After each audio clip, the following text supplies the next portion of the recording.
به نام خدا. سلام. مثال معروفی رو که مولوی درباره فیل تو نیمه شب میاره رو حتما شنیدید.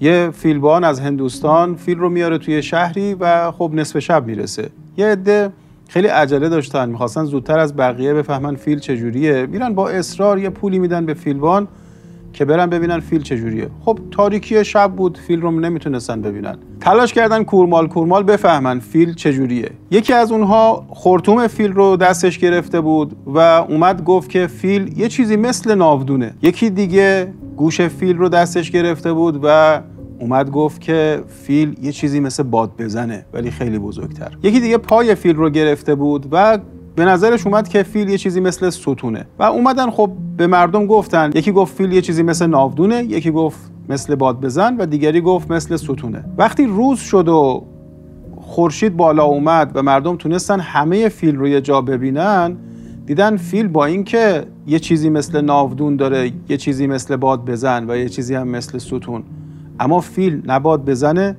نه ناودونه و نه ستونه. فیل همه اینها رو داره. تو موضوع معنای زندگی فیلسوفای مختلفی چیزهایی رو گفتن که به خاطر عجله‌ای که داشتن و نیمه شب بدون اینکه بتونن تمام اجزای هستی رو یه جا ببینن قضاوت‌های نادرستی کردن. بعضیا گفتن از لحظه لذت ببر، بعضیا گفتن زندگی فقط رنجه و بعضیا گفتن دنیا پوچه. این تلاش‌ها آدم رو یاد اونهایی میندازه که نصف شب رفتن و هر کدوم فقط یک قسمت از فیل رو دیدن. دروغ نگفتند اما کامل نگفتند. اگه کسی نتونه تمام هستی رو با خداوند متعال، هم طبیعت رو و هم ماوراء طبیعت رو یک جا ببینه، نمیتونه قضاوت درستی درباره معنای زندگی داشته باشه.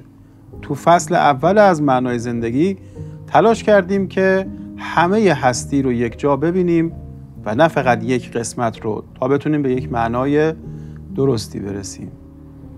با ما باشید.